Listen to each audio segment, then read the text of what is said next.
Então, boa noite. Vamos dar início à live Conquistas e Perspectivas do Movimento Negro.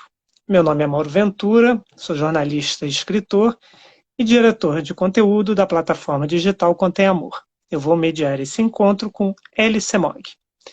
Elie Semogue é poeta, contista, pedagogo, militante do movimento negro e secretário executivo do Centro de Articulação de Populações Marginalizadas, o CEAP.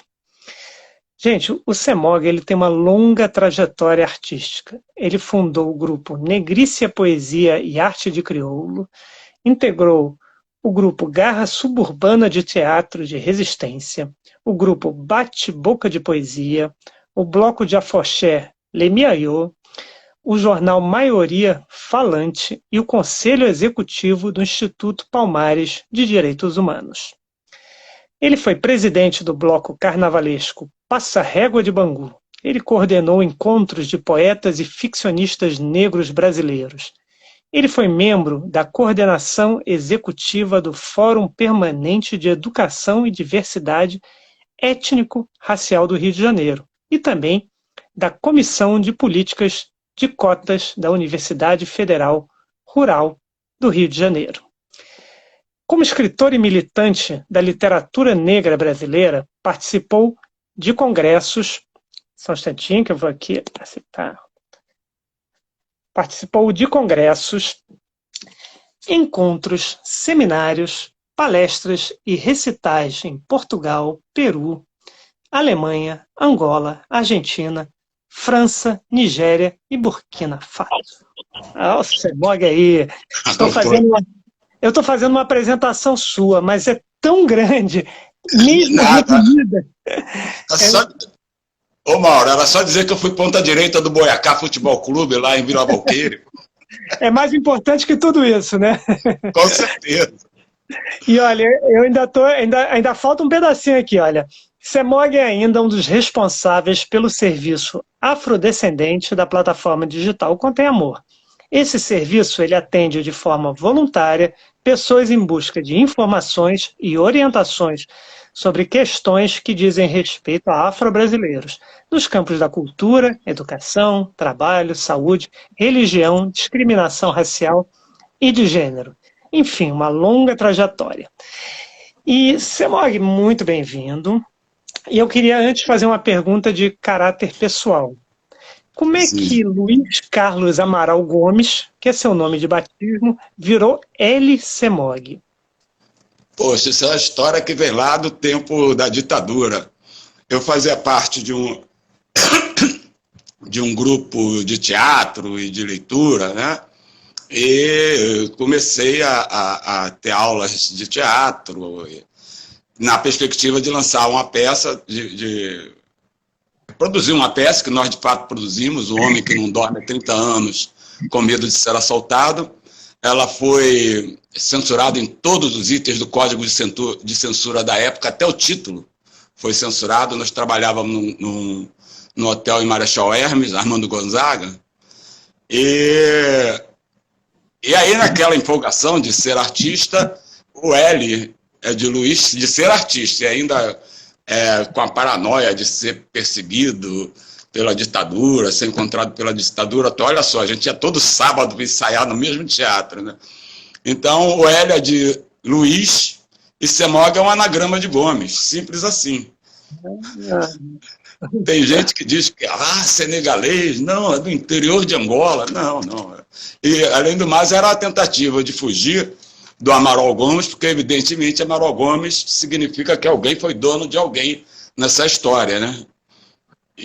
Mas depois teve um momento que eu queria avançar nessa coisa de mudar de nome, mas dá muito trabalho, muita burocracia.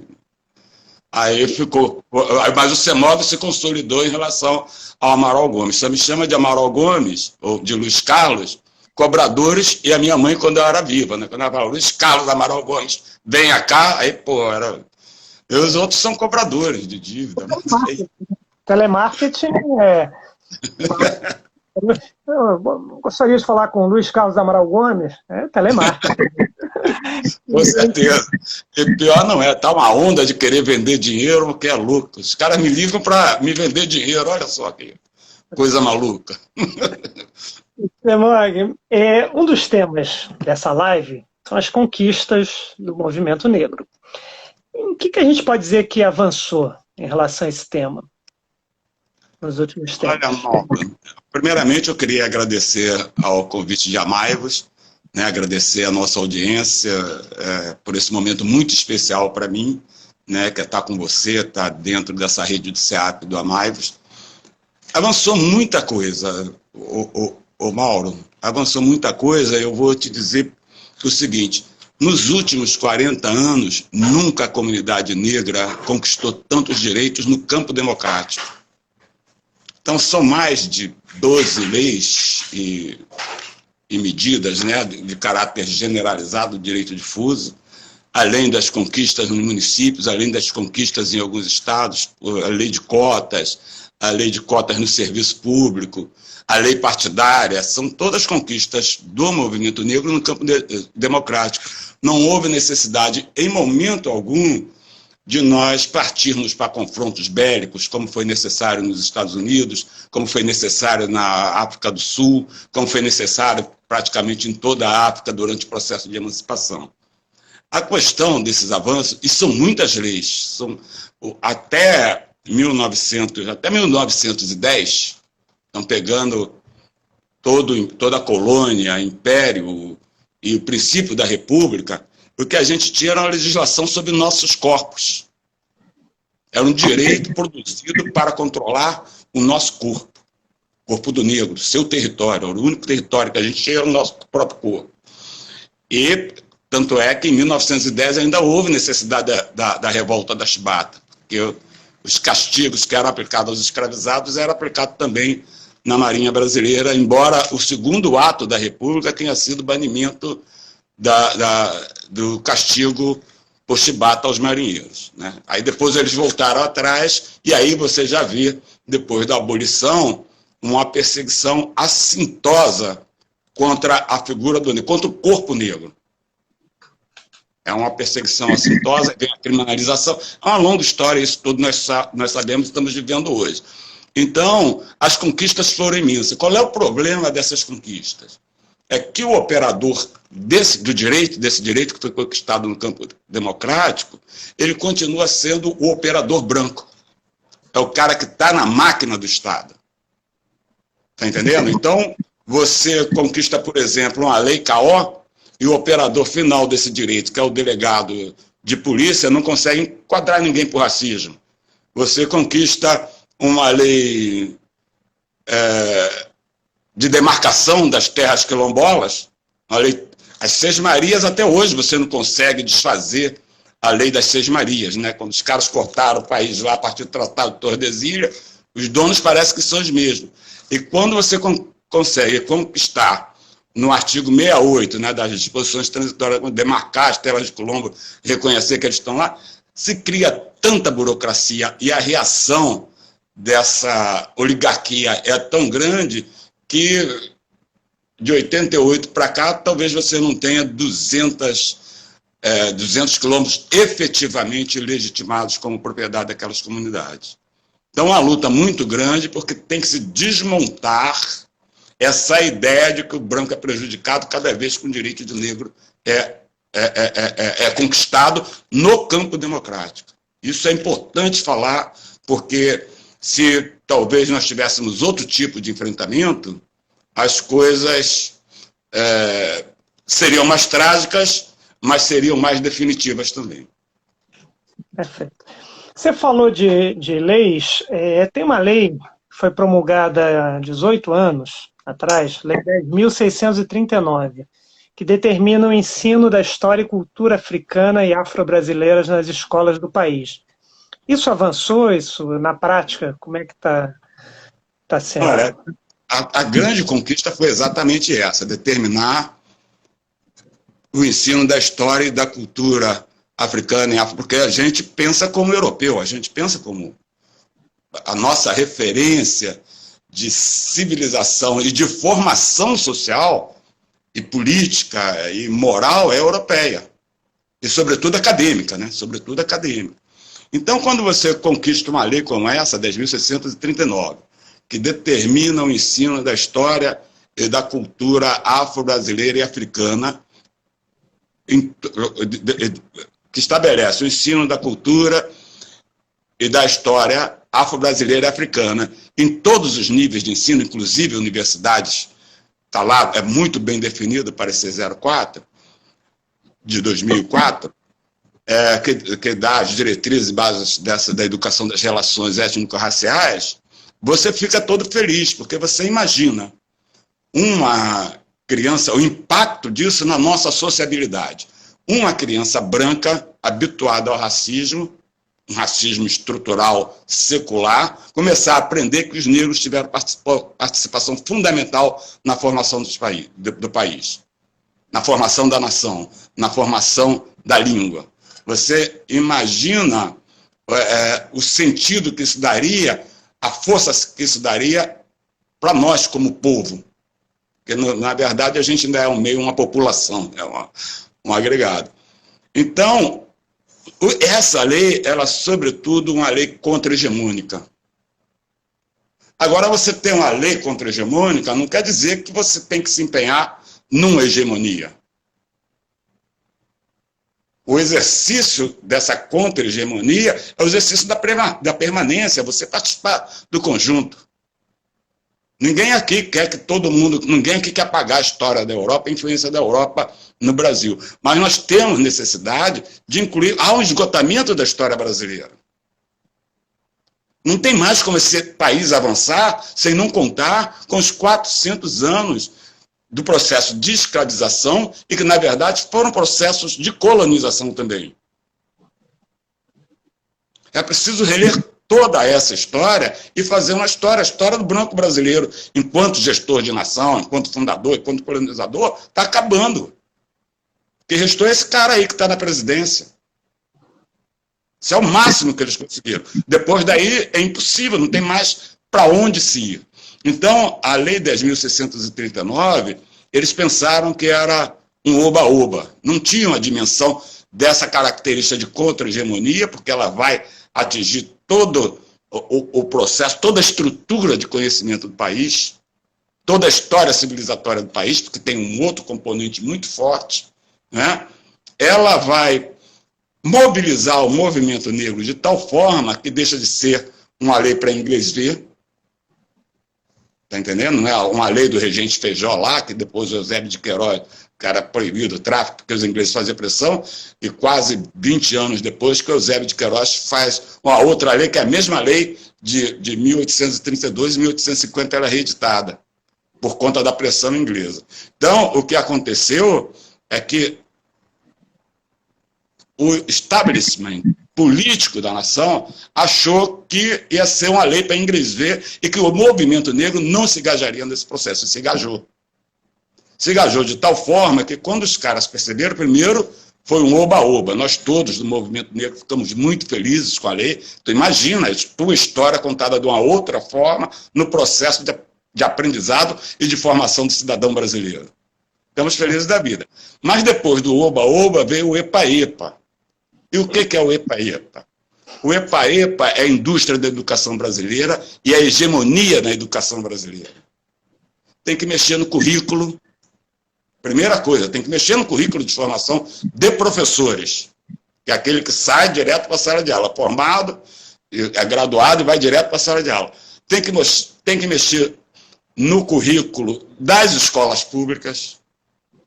Você não pode ter secretarias municipais de educação e secretarias estaduais de educação fazendo pacotinho anuais para mandar para as escolas cumprirem.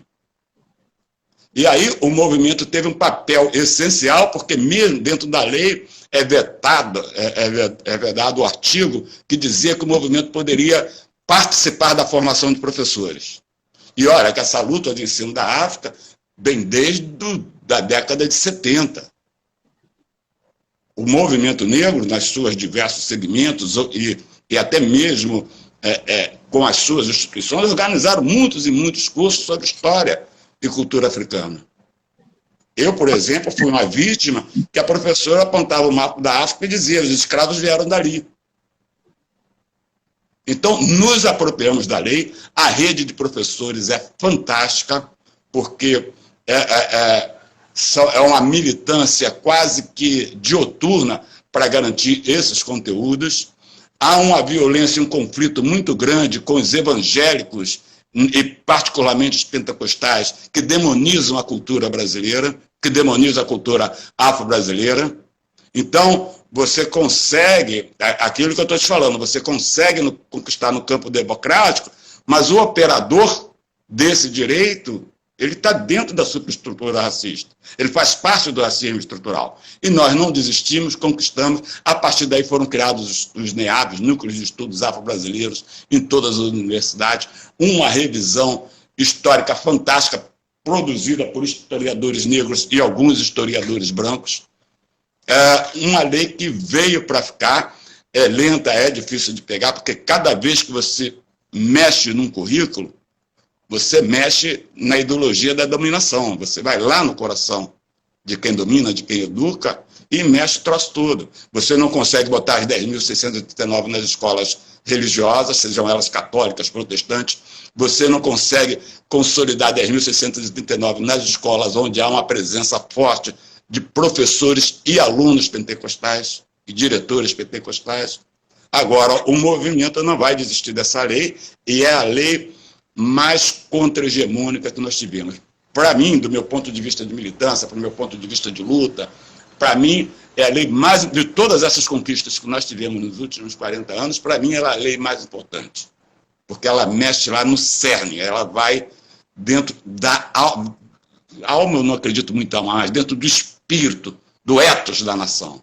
E se ela se consolidar, a gente acaba com esse racismo, a gente cria outras oportunidades e outras perspectivas para o país. Semog, você falou muito de educação.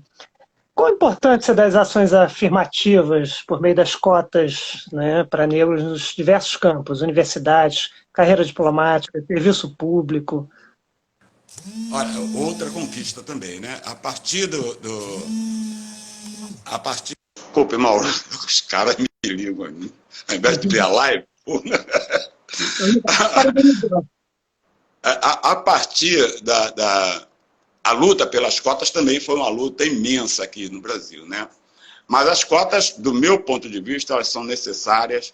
Ela mobilizou, apontou uma esquizofrenia no Brasil de pessoas que eu nunca imaginei, pessoas que eu estava lendo, inclusive, estava escutando, assinaram aquela carta ao Superior Tribunal Federal contra as cotas, e entre elas está Caetano Veloso, Lilian Schwartz, Nelson Mota, Murilo de Carvalho, historiador, um monte de gente importante que o tempo todo bebeu na cultura negra. Quando você quer um tiquinho assim, um tiquinho, porque cota não resolve o nosso problema, o que resolveria o nosso problema é uma escola pública forte. Né? Mas ainda assim é uma ação positiva. Eu estou muito mais preocupado, o Mauro, em conseguir construir uma perspectiva de reparações históricas. São 400 anos de morte, aniquilamento, sequestro da minha história, sequestro do meu ente humano. A cota é um estágio da luta. Ela está sendo importante, é válida, mas a questão estrutural para resolver esse problema da comunidade negra, essa relação esquizofrênica do racismo e da escravização no Brasil, só com reparações históricas. E isso significa muita devolução de muita grana para saneamento, para educação, para saúde. Não se fala em reparações, quando a gente diz reparações, não está se pensando de forma alguma em 100 mil reais para um fulano, 200 mil reais para outro não. A gente está pensando em reparações que reparem todo esse dano social que foi construído pela produção de miséria que o racismo e a hegemonia branca provocaram no Brasil. Quer dizer, falta, eu acho que a gente tem falado muito dos avanços, mas como você mesmo disse, está faltando avançar muito, certo? A gente tem alguns problemas sérios, como a violência policial, a intolerância em relação às religiões de matrizes africanas, a falta ainda de negros em cargos de chefia, né? Como é que você acha que, por exemplo, faltam políticas efetivas de combate ao racismo? O que você acha que a gente pode avançar além das reparações para combater esses problemas como violência policial, intolerância religiosa, a baixa presença de negros ainda nos cargos de chefia? Olha, é um problema estrutural mesmo. O país tem esse problema estrutural, né? Toda vez que, se você observar, toda vez que essas conquistas foram anunciadas, o racismo, as práticas de racismo se acirraram, tanto por parte do Estado, que, queira ou não queira, é o maior provedor de direitos, né? Mas é também o maior violador de direitos, quanto no âmbito da sociabilidade, da nossa sociedade. As pessoas criam situações se achando ameaçadas. Quando há uma reação tão violenta contra as cotas nas universidades, por exemplo, não é porque o negro vai ser doutor ou vai ser médico. É porque ali significa que tem um campo que, mesmo que não seja explorado, é historicamente pertencente àquela elite que domina a universidade, àquela elite que domina o Estado e àquela polícia que defende as elites do Estado. O que está em jogo, Mauro, é que você imagina um garoto negro ou uma menina negra de 17 anos que passa no curso de Direito. 17 mais 5, 22, está formado. Com 22 anos faz uma pós, com 24 está habilitado a prestar um concurso para juiz. Presta um concurso para juiz, o salário inicial de juiz está em torno de 35, 40 mil reais. Esse salário e esse lugar social tem uma história. É isso que está em jogo. Tem uma história de branco nesses espaços. Então, para você desconstruir isso, primeiro tem que se repensar essa democracia. Segundo, tem que pensar políticas de acesso. Quando eu digo que as cotas é pouco, né, que as políticas de cotas são políticas paliativas, é porque se eu tenho reparação, esse menino não vai viver num ambiente insalubre de saúde, vai ter uma escola pública de boa qualidade, vai ter uma competência de competitividade muito maior. Então, como é que a gente mexe numa estrutura que os caras têm dono? Essas estruturas têm dono, foram montadas. Se você olhar direitinho, parece que você está no Império. E se você olhar aquela ruptura, né, aquela passagem, né, do Império para a República, não mudou nada as hegemonias, os donos. Então, lutar contra isso é uma luta muito difícil e requer consciência de negros e brancos. Porque o negro se sente o tempo todo ameaçado com a exceção, o branco se sente o tempo todo ameaçado com a ascensão do negro, e muitos negros se sentem o tempo todo incapazes de galgar esse lugar. Essa ideologia existe forte, a ideia do negro correndo é bandido, do branco correndo é atleta, ela está tão arraigada na gente, a ideia da constituição de beleza e competência, né? Ela está arraigada na gente, não como um fenômeno, é um método que se renova o tempo todo. Eu hoje tenho estudantes nas minhas palestras que dizem que eles se sentem, não, a cota para mim não serve não, porque está me diminuindo. Aí tu vai conversar com o garoto, a mãe sai 5 horas de casa, não tem pai, está numa escola pública e acha que é o bambambam. Essa naturalidade da perda social, isso foi um trabalho muito bem feito. O negro sabe o seu lugar. E eu não sei o meu lugar, eu nunca soube o meu lugar.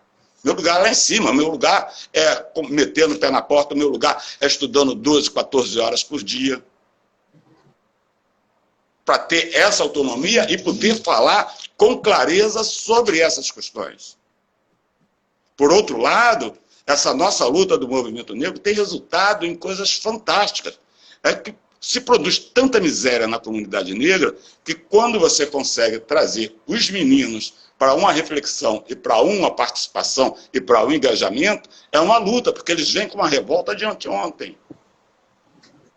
Né? Aí você tem que dizer, porra, não dá para ter um Brasil sem branco.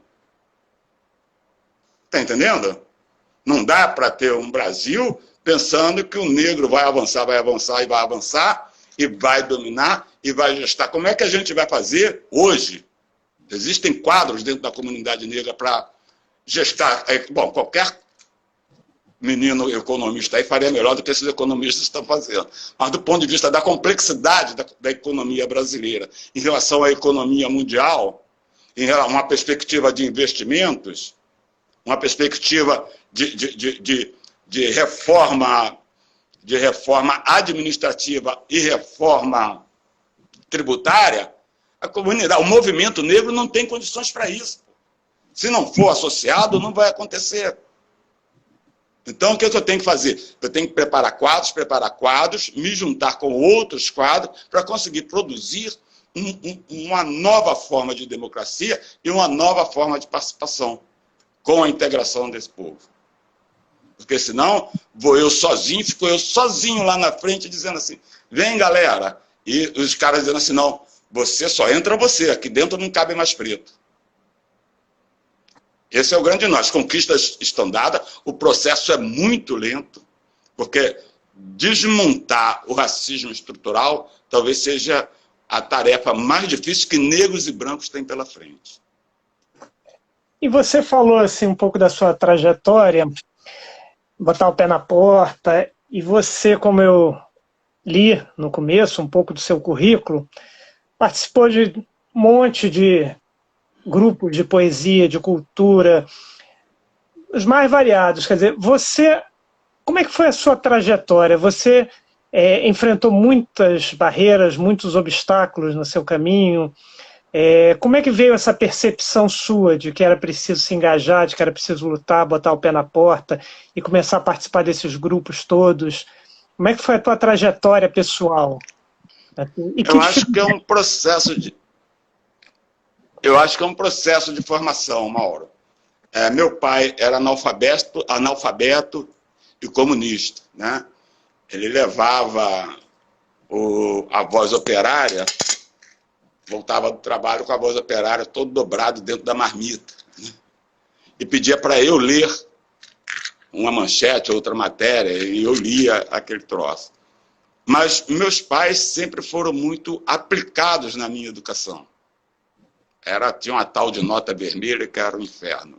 Eu tirei uma, talvez, né? Mas a nota vermelha era praga, porque minha mãe assinava a caderneta, né? E se tivesse nota vermelha, porque você levava a caderneta para os pais assinar, imagina. Então, e nem pensar em falsificar a coisa. Então, eu ganhei, pelo menos, durante meu primário, meu ginásio, eu ganhei pelo menos umas 2 enciclopédias daquela Larousse, Delta, não sei. E esse hábito da leitura foi um hábito constante. E você lendo, você queira ou não queira, vai avançando. E a perspectiva de avançar, eu via pela minha comunidade que só era pelo estudo. Não tinha outra saída. Nem o futebol era uma coisa que valesse a pena na época, né? Então, eu sempre fui muito estudioso e o estudo vai me facilitando. É claro que com um monte de equívocos, imagina, né? Eu estava ali naquela coisa da educação bancária, os caras põem dentro, e eu sabia que se eu não estudasse, eu não passasse, eu estava arriscado a ir parar numa feira, num ajudante de caminhão, esse tipo de coisa, e isso, de fato, eu não queria. E esse fato de estudar, quando eu morava em Vila Valqueire, ali já tinha uma classe média baixa, né? Mas tinha um senhor lá, o seu Wilson, que organizava as sabatinas, que eram umas provas, né? Umas questões sobre português, matemática e ciência, que quem fosse primeiro colocado, ganhava um quisuco e um bolo para os Vita, dividia se quisesse, olha só. E ali nós estamos estudando, ali nós comecei a aprender a ler poesia, comecei a aprender a ler o romance. O primeiro romance que eu li foi O Egípcio, do Mika Waltari, e era o primeiro livro grosso que eu li. E esse amor pela leitura foi dando, e realmente ela vai te abrindo, vai te abrindo. Daí para o engajamento político foi o pulo. A habilidade de escrever eu já tinha muito antes, lá quando eu estava na quinta série do curso primário, eu ganhei uma medalha do Globo como melhor redação da escola, imagina.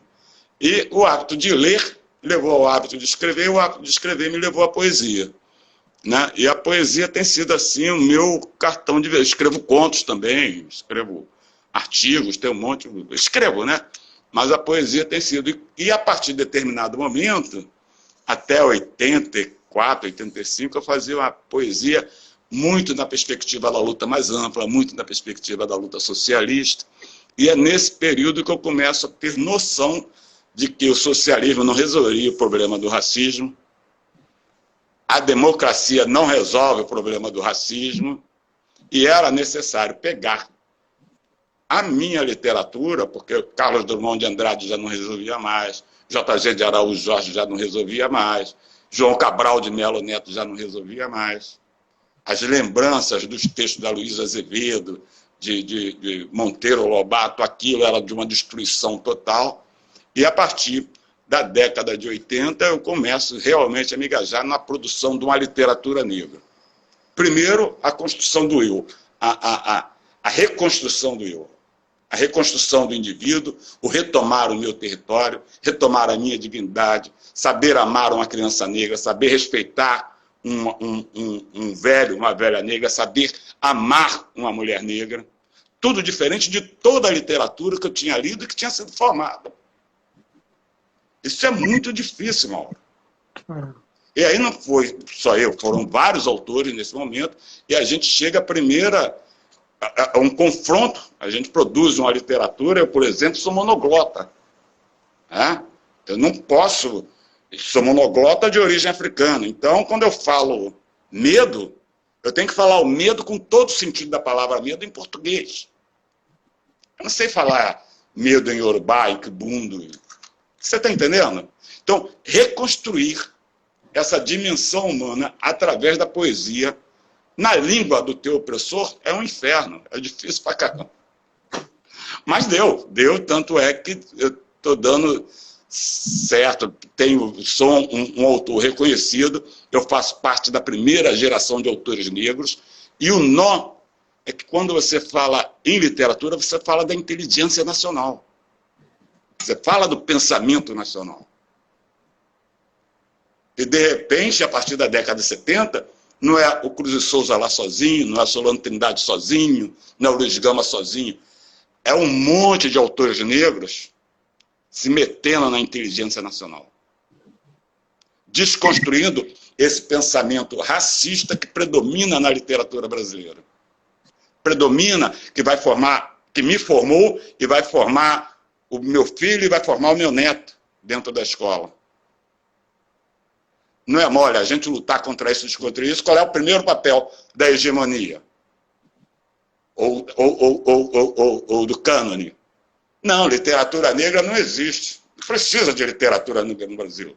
Precisa da caçada do Pedrinho, aí está tudo legal. Precisa do menino branco montado em cima da menina negra, como cavalinho, como na obra de Luísa de Azevedo. Precisa da mulher gostosa, preta, sensual, lasciva, da obra do Jorge Amado.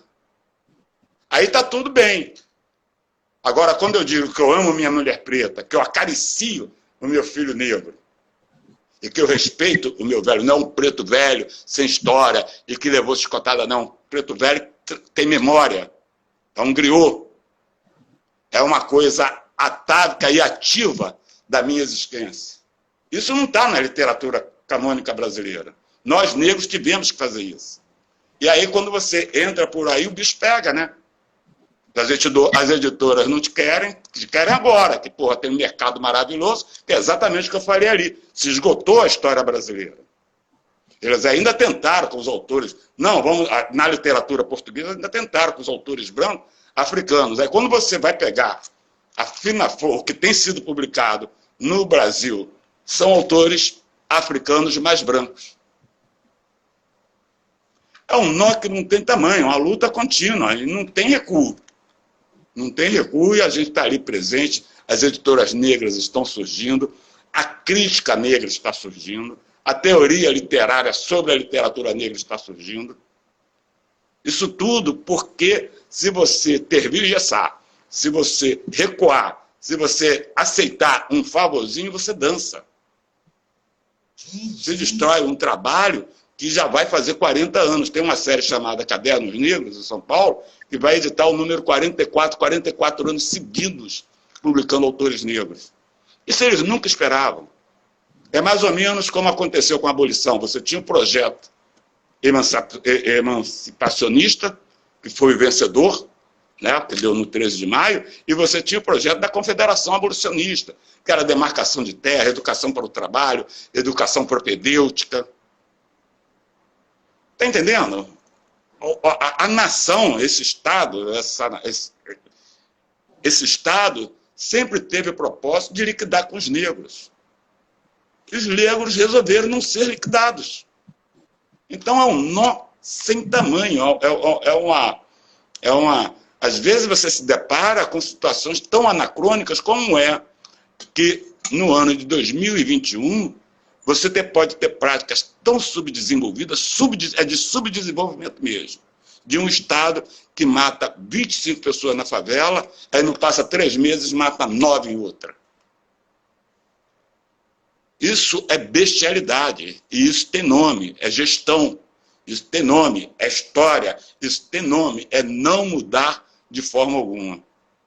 E aí você tem um sujeito como esse na presidência que acabou de botar um atirador de elite no Arquivo Nacional. Dói, né? Então, nós negros temos problema, mas a sociedade brasileira, a sociedade engajada, numa perspectiva civilizatória, tem problema também. Temos um nó ruim de desatar. Não, dá para desatar, demora, mas a gente desata, com certeza. Acho que 23 a gente já desatou esse troço.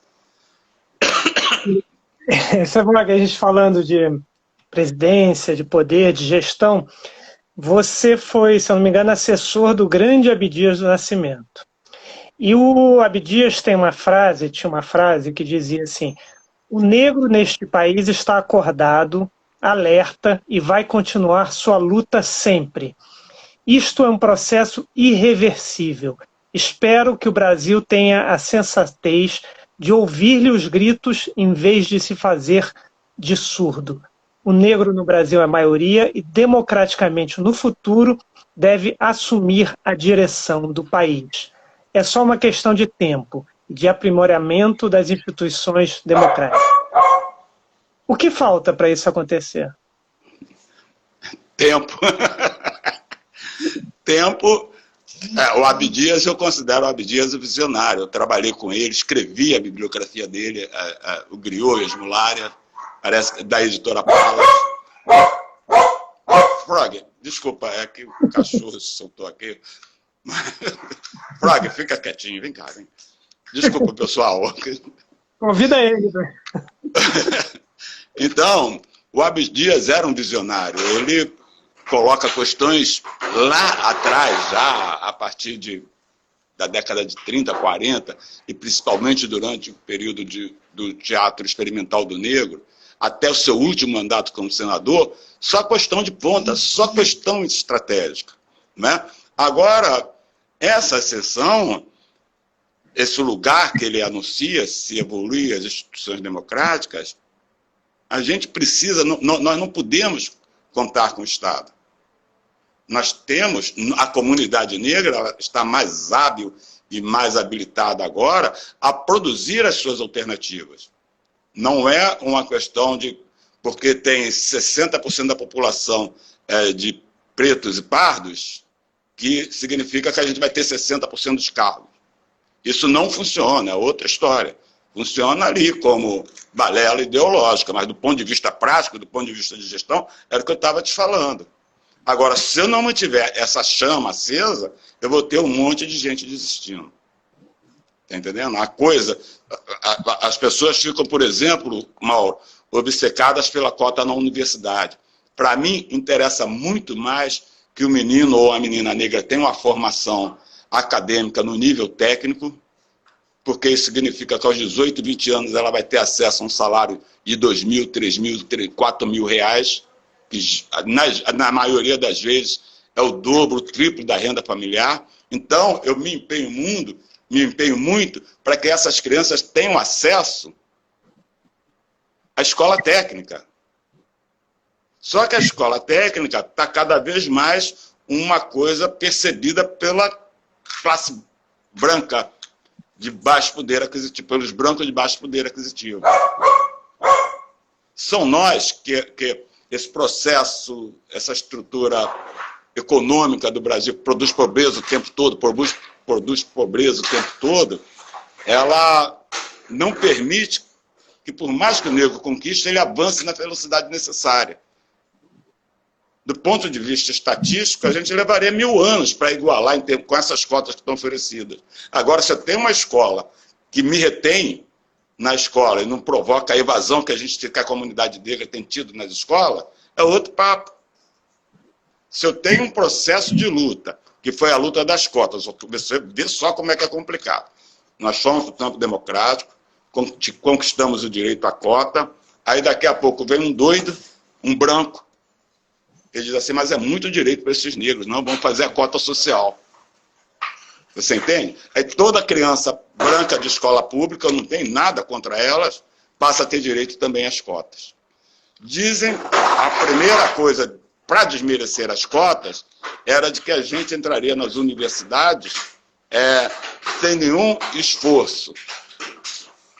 Os critérios de acesso à universidade por cota é tão rigoroso como sem acesso. Agora, o que surpreende os caras é que a qualidade dos cursos não diminuiu, pelo contrário, há um desempenho magnífico dos jovens negros na universidade. A desistência tem sido pouquíssima e o acesso desses jovens, a sua ascensão profissional desses jovens tem sido excepcional. Então, a cota é muito pouco, mas esse muito pouquinho já tem dado para mudar. E, além disso, todo o tumulto acadêmico que a gente coloca lá, porque o garoto começa a se envolver com a questão racial e ele percebe que, não pode ter um currículo daquele. Em qualquer campo científico que você pegar, mas você não pode ter um currículo europeu ou euro-americano. Aí começa a dar os nós. Aí o que acontece? A gente vai para a pós-graduação e começa a produzir novas teorias ou novos estudos sobre a questão racial dentro da universidade. Aí dá mais bolo, porque a universidade sempre teve dono. Está entendendo a complexidade do troço? A maluquice que é você, a 10.639, associada às cotas. Então, não há recuo. A proposta do Abdias, no livro dele, Quilombismo, ele é mais radical, ele diz que é 50% de negros e mulheres em todos os cargos nas Forças Armadas. E a gente não pode pensar isso apenas como uma ação política. Tem que pensar como uma ação estratégica, literalmente uma ação de longo prazo. Eu não posso pensar, por exemplo, a saúde da população negra se eu não tiver médicos que saibam da problemática da saúde da população negra. Anemia, falciforme, por exemplo, os problemas cardíacos, parece uma lei do sexagenário. Você se aposenta aos 65 anos e aos 66 tem um colapso. Porra. Então, são questões que, se a gente não se apropriar de conhecimento, não se apropriar de estratégias, de parcerias, e parcerias mesmo, com quem tem um pensamento científico mais avançado, com quem tem um pensamento social mais avançado, a gente vai dar com os burros na água. Não existe uma luta do negro sozinho, eu vou ali. Não tem. A gente está lidando agora, por exemplo, com uma coisa séria, que na década de 80 final da década de 80, princípio de 90, nós denunciamos pelo CEAP, que era o extermínio de criança e adolescente, E no Rio de Janeiro se matava até 4 crianças por dia. Nem em guerra acontece isso. 4 crianças por dia por pato, projetil de arma de fogo. E hoje a matança continua a mesma. Nós achávamos que era criança, e quando nós fomos ver a cor dessas crianças, eram pretos. De 4, pelo menos 3 eram pretos. Então, essa taxa, esses índices, eles permanecem agora numa escala nacional. O que nós achávamos que era um fenômeno é um modo cultural brasileiro, Mauro. O povo brasileiro, a igreja brasileira, o Senado brasileiro, o executivo brasileiro, o judiciário brasileiro pensa que isso é normal. Isso é um modo cultural. A gente é assim. Eu não sou assim, cara. Isso me dói, me revolta, me faz chorar. E aí, você olha jovens negros e pardos, mas lá dentro, na pobreza, tem um monte de jovens brancos também, nesse bolo. Isso é típico de subdesenvolvimento. Então, eu tenho judiciário subdesenvolvido, eu tenho poder de polícia subdesenvolvido, eu tenho casa legislativa subdesenvolvida, e todos sugando vorozmente da nação. Esse é o nó que a gente tem, e tem mesmo. Não dá para ficar pulando, que saiu o índice que caiu de outubro desse ano para o ano passado. Não tem papo, está matando. Estão matando com uma brutalidade bestial. Coisa de besta, é um estado de bestas. Um estado cujos poderes são todos gestados por bestas. Gestores desse estado são bestas. E Semog, a gente está se aproximando. Oi. Se aproximando do encerramento. Mauro, um minutinho só, por favor. Amor, segura e bota esse cachorro lá para dentro. Porque... Desculpa. Ele tem... Tua voz está muito baixa aqui, Mauro. Vem cá, você foi assessor, como a gente falou, do Abdias Nascimento, que foi senador. Mas você já pensou ou já vivenciou alguma experiência de você como político? Você já pensou, já ensaiou, já tentou, já se candidatou a algum... Ou pensa em se candidatar a algum cargo político? Ou só não, de forma alguma. Não tá. Ou foi mais na área cultural? Nunca. Já está no máximo, amor. Então, desculpa, é que eu estou recebendo assessoria técnica aqui para escutar a tua voz mais alta. Então, não, de forma alguma, eu nunca... A única coisa que eu me candidatei foi a presidente do Passa-Régua de Bangu, que era um bloco carnavalesco. Né? Acho que o meu papel é mais de bastidor, de assessoria, de formulação teórica e técnica, né? Mas ir para coisa eleitoral, eu acho que é um caminho e a gente tem que produzir mais candidatos negros, e aí não é só mais candidatos negros, o Maura, é candidatos negros, seja de direita ou de esquerda, mais comprometidos com as questões democráticas e menos comprometidos em furtar a res pública. Uhum. Tá entendendo? Eu não vou lá para me dar bem. Eu vou lá porque há um projeto que esse segmento da sociedade, esse segmento da população precisa de um projeto articulado. Né? Esse é um nó. O outro nó é a falta de tradição, ou pelo menos a história de falta de tradição, de se promover candidaturas negras. Né? Candidaturas negras e candidaturas femininas. Se criaram os dogmas, né? Preto não é para isso, mulher não é para isso, e esses dogmas estão sendo lentamente superados. Nós conseguimos, por exemplo, uma conquista interessante junto aos partidos, que é a cota, em termos de verba, né? Para mulheres e para negros. Aí ficamos todos felizes. O que apareceu de branco-preto para pegar esse dinheiro da cota não é brincadeira, não. Olha, Mauro, você vai, eu lendo e pesquisando, fui ver, você vai na prefeitura de Palmas, os vereadores de Palmas, todos eles, a maioria eleitos com recursos de cotas raciais. Você olha a cara daqueles vereadores e me diga o que eles têm de preto. Esse é um outro nó. Você conquista no campo democrático, você é rejeitado porque é negro, você é discriminado porque é negro, você não sei o que. Quando você produz uma política de benefício, esse não negro se apropria em nome de negro. Isso a gente vê aos montes aí nas cotas das universidades. Toda hora está sendo um menino pego em flagrante e excluído do benefício, coisa e tal. Esse negócio é muito sério, Mauro, porque é a história, né? Você educa uma criança dentro da forma como ela é educada hoje nas escolas brasileiras. Aí o menino chega, o menino branco fala para o menino, branco brasileiro, né? Porque tem isso também. O menino branco brasileiro fala para o menino negro que ele tem cabelo de bombril, nariz chato, que ele é macaco, não sei o quê. Aí o menino vai lá para a professora, ele diz, professora, ele me xingou disso e daquilo. Aí a professora diz assim, não, ele está só brincando com você. Vai uma menina preta, a menina branca ofende, olha só o que eu estou te contando, como é que isso é dramático. A menina branca ofende a menina preta, diz que ela tem cabelo de bombril, que ela é macaca, que o vestido dela é feio, ela vai lá para a professora, assim, com 7, 8 anos, os dois. Professora, ela me chamou de macaca, e a professora, com aquela sua passividade e com aquele seu naturalismo, diz assim, não, ela está brincando com você.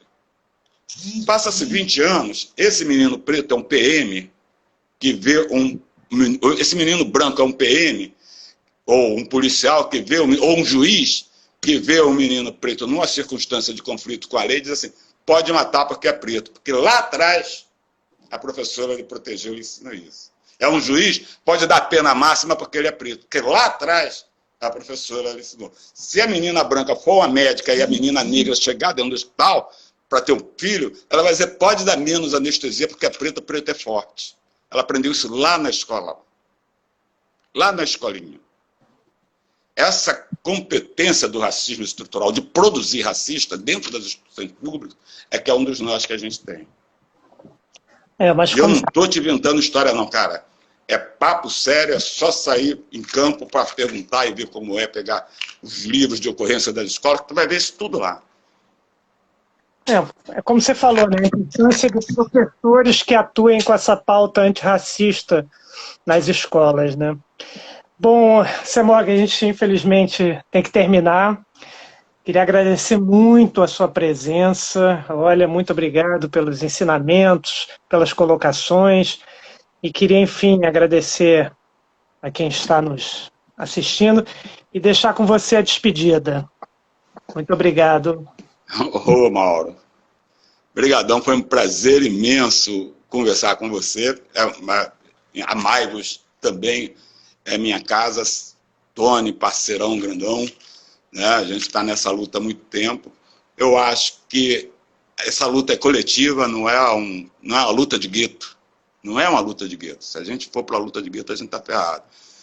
E a minha expectativa é que a gente cada vez mais consiga construir coisas calcadas em valores morais mesmo, princípios éticos comuns, não é a minha ética. A minha ética que foi construída do ponto de vista da minha sociabilidade, de uma noção do que é bom para todos, né? E, sobretudo, com amor, porque se a gente não levar essa luta com o mínimo de amor, é vazio, vai cair no vazio, não tem jeito. Obrigadão pela nossa audiência.